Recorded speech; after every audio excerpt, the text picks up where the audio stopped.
Okay, in this training module, you'll be learning how to perform a hill start and practice the switch from throttle to braking as you crest a gradient and go from ascending to descending. You'll be using GE ES44C4 locomotives hauling heavy intermodal freight. Now you'll go through the steps needed to take over this locomotive.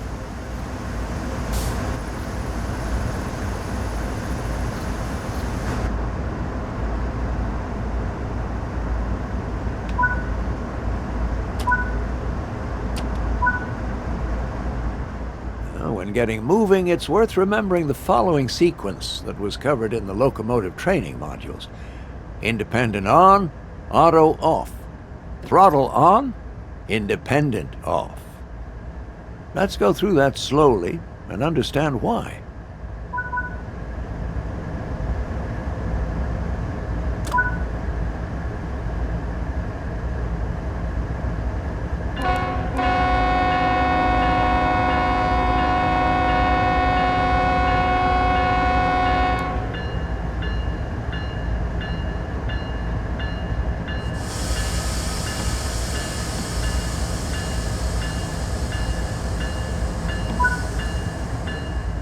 If you apply power too quickly, the wheels will slip. If this happens, reduce the amount of power to regain control and then gently reapply. If you are struggling for grip, apply sand to increase traction.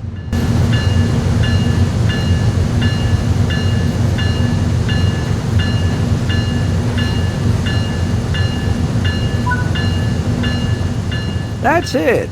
You're moving forwards under power.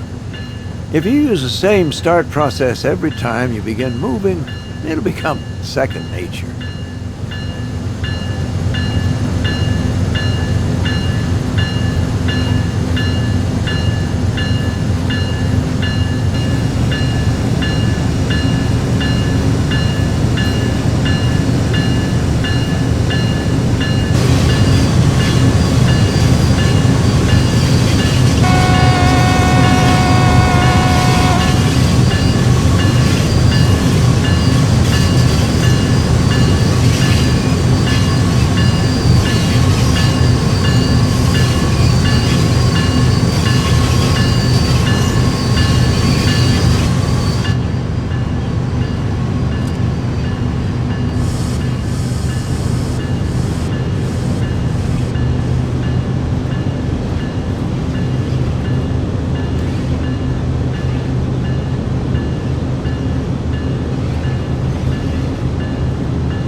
Congratulations, you have reached the summit.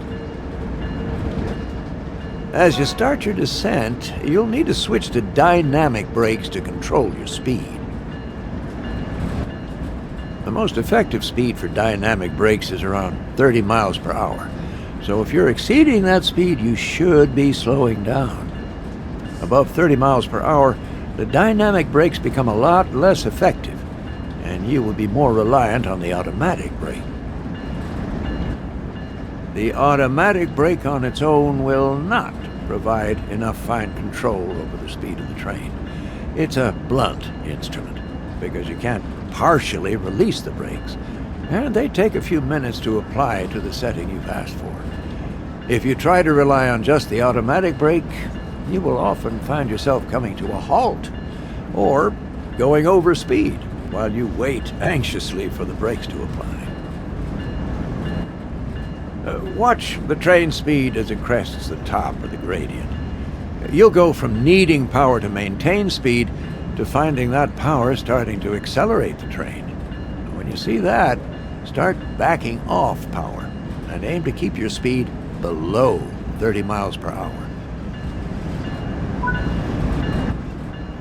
Once your throttle is at 0 and you're starting to pick up speed a little, it's time to get the dynamic brakes into their setup position. They'll need to be there for 10 seconds before you can use them further.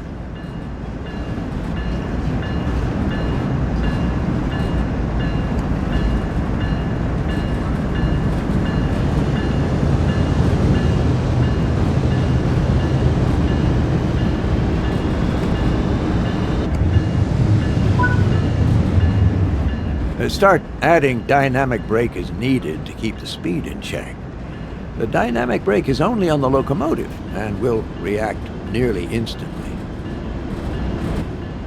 As you begin to get to larger amounts of dynamic brake needing to be applied, it's time to bring in the automatic brake to help. In most cases, a minimum set of automatic brake is enough. Apply that now.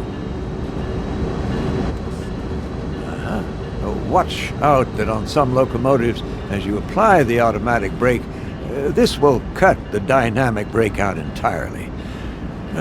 This is because of the brakes applying on your locomotive.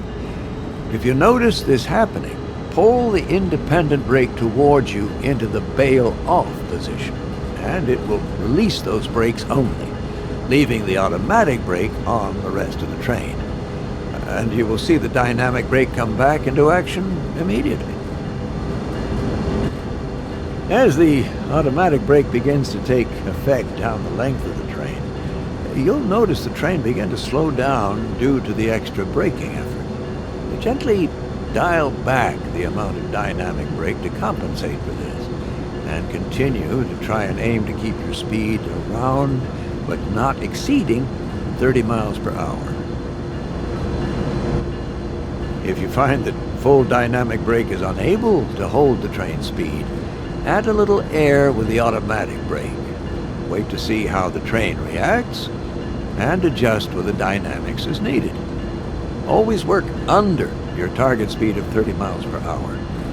If you find yourself chasing faster speeds, you'll need to take more substantial corrective action with the automatic brake. Okay, come to a stop up ahead using the automatic brake.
Right. Well, that concludes this training module. It is highly recommended that you practice both hill starting and the change from ascent to descent until you are comfortable with them. They are one of the more challenging aspects of operating heavy freight, and you'll really feel like you're in more control of this train as you get the hang of this task.